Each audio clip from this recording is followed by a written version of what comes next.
Oke, bismillahirrahmanirrahim. Assalamualaikum warahmatullahi wabarakatuh. Alhamdulillahirabbil alamin wa bihi nasta'in ala umuri dunya waddin. Wassalatu wassalamu ala asrofil anbiya'i wal mursalin wa ala alihi washabihi ajma'in, amma ba'du.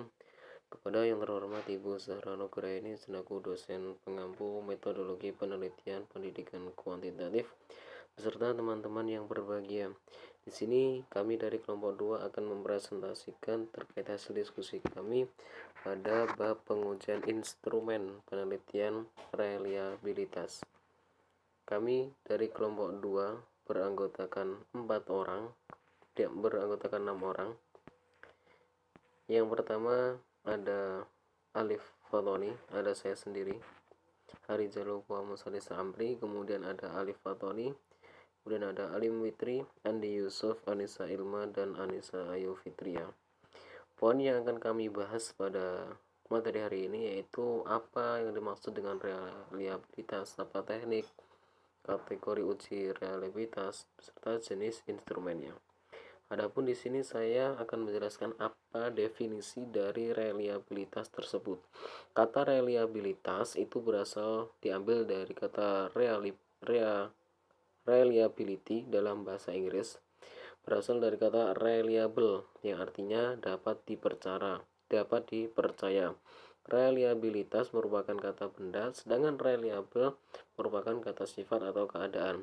Ketika dihubungkan dengan pembahasan metodologi penelitian kuantitatif, maka makna ataupun definisi dari reliabilitas adalah sejauh mana hasil pengukuran dari penelitian tersebut dapat dipercaya, khususnya untuk khalayak umum.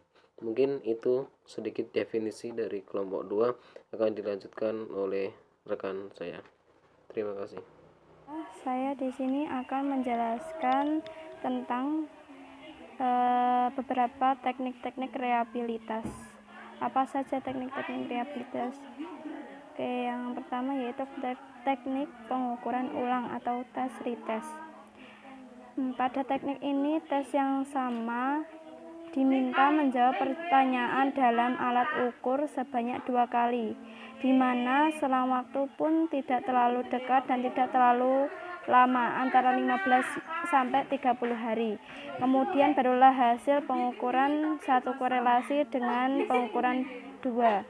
Pada reliabilitas ini dilihat apakah hasil ukuran ulang masih mirip dengan hasil ukur, apakah jawaban responden stabil sehingga dinamakan reliabilitas stabil.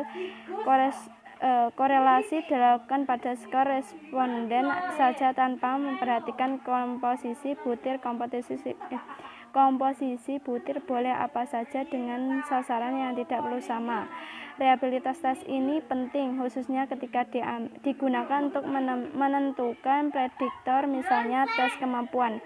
Para pengambil tes pada umumnya akan terus mengingat jawabannya jika item soal yang ada mengandung faktor sejarah dibanding bentuk soal ilmu pengetahuan aljabar misalnya.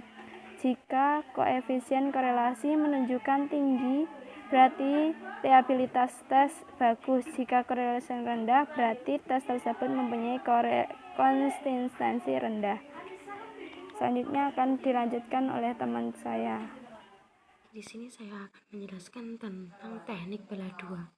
Pada teknik ini, alat ukur yang disusun harus punya banyak item yang mengukur aspek yang sama, di mana alat ukur diujikan pada tes, kemudian dihitung validitas itemnya. Cara melakukan reliabilitas belah dua pada dasarnya dapat dilakukan dengan cara sebagai berikut. Yang pertama, lakukan pengetesan item-item yang telah dibuat pada subjek sasaran. Yang kedua, bagi tes yang ada menjadi 2 jumlah dasar item yang paling umum dengan membagi item dengan nomor ganjil dan genap pada kelompok tersebut. Yang ketiga, hitung skor subjek pada kedua belah kelompok penerima item yang genap dan item ganjil. Yang keempat, korelasikan kedua skor tersebut menggunakan formula korelasi yang relevan dengan teknik pengukuran. Jika hasil koefisien korelasi tinggi, maka tes mempunyai tingkat tingkat reliabilitas baik. Akan terjadi sebaliknya jika korelasi rendah dua item ternyata rendah. Teknik-teknik tergantung jenis instrumennya.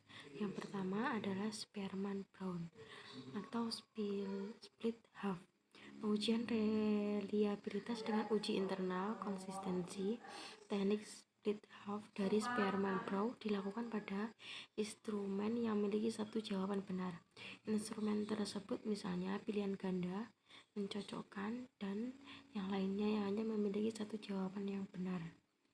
Uji reliabilitas menggunakan teknik split half dilakukan dengan cara mencobakan instrumen sekali saja pada subjek penelitian, kemudian hasil uji dibagi menjadi dua. Satu instrumen dikatakan reliable saat nilai koefisien reliabilitas Spearman-Brown lebih dari 0,07. Jika nilai koefisien reliabilitas Spearman-Brown kurang dari 0,07, maka jumlah soal ditambah dengan soal yang sesuai dengan aslinya. Baik, akan dilanjutkan oleh teman saya. Baik, di sini saya akan melanjutkan presentasi dari teman saya, yaitu jenis-jenis dalam instrumen. Yang kedua yaitu ada KR20 dan KR21. Teknik pengujian reliabilitas dengan uji internal konsistensi. Yang selanjutnya dibahas adalah teknik Gunder-Richardson atau sering disingkat dengan KR. Instrumen yang dapat diuji reliabilitasnya menggunakan KR adalah instrumen dengan satu jawaban yang benar. Rumus KR yang sering digunakan adalah KR20 dan KR21. Adapun syarat-syarat dari KR1 dan KR21 yaitu yang pertama, data yang digunakan merupakan instrumen dengan skor 1 dan 0. Yang kedua, digunakan apabila peneliti mempunyai instrumen dengan butir pertanyaan yang valid ganjil. Syarat dalam penggunaan metode KR21 yaitu sama dengan syarat dari KR20 yang pertama, yaitu data yang digunakan merupakan instrumen dengan skor 1 dan 0. Selanjutnya yaitu alpha Crouch-Patch. Pengujian reliabilitas menggunakan uji alpha Crouch-Patch dilakukan untuk instrumen yang memiliki jawaban benar dari 1. Instrumen tersebut misalnya instrumen berbentuk essay, angket, dan kuesioner. Jika koefisien reliabilitas alpha Crouch-Patch telah dihitung, nilai tersebut kemudian dibandingkan dengan kriteria koefisien reliabilitas alpha Crouch-Patch untuk instrumen yang reliable. Selanjutnya yaitu metode Rulon. Adapun syarat-syarat dari metode Rulon yaitu data yang digunakan merupakan instrumen dengan skor 1 dan 0. Yang kedua, jumlah butir pertanyaannya genap. Langkah-langkahnya yaitu skor-skor yang dikelompokkan menjadi 2 berdasarkan belahan bagian soal, baik ganjil genap maupun awal dan akhir. Terima kasih, akan dilanjutkan oleh teman. Meneruskan dari presentasi teman saya, poin yang selanjutnya adalah metode Flanagan. Syarat metode Flanagan yang pertama adalah data yang digunakan merupakan instrumen dengan skor 1 dan 0. Yang kedua, jumlah butir pertanyaan genap. Langkah metode Flanagan yaitu skor-skor dikelompokkan menjadi 2 berdasarkan belahan bagian soal, baik ganjil, genap maupun awal sampai akhir. Poin yang selanjutnya metode Hoyt. Syarat dalam menggunakan metode Hoyt sebagai berikut. Data yang digunakan merupakan instrumen dengan skor 1 dan 0. Poin yang terakhir adalah metode alpha. Syarat dalam penggunaan metode alpha sebagai berikut. Yang digunakan untuk mencari reliabilitas instrumen dan skornya bukan 1 dan 0. Selanjutnya saya di sini ingin menjelaskan mengenai teknik bentuk paralel. Pada metode ini, estimasi bentuk paralel ini menggunakan 2 instrumen yang sama dalam isi materi, aspek yang diukur, dan juga tingkat kesulitannya. Pengujian instrumen dapat dilakukan sekaligus sehingga sampel mengerjakan 2 tes secara bersamaan, yaitu instrumen 1 dan instrumen paralelnya. Kesulitan utama dalam metode ini adalah dalam rangka mendapatkan instrumen yang benar-benar paralel secara keseluruhan.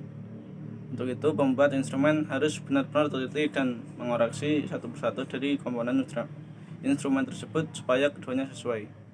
Cara mudah untuk mengetahui kedua instrumen yang diujikan tersebut paralel adalah dengan melihat distribusi skor tampaknya, di mana rata-rata varian dan korelasi di antaranya keduanya sama besar. Setelah instrumen disusun, maka instrumen tersebut diujikan pada sampel. Hasil dari skor instrumen pertama diberi notasi X, sedangkan hasil skor instrumen paralel diberi notasi Y.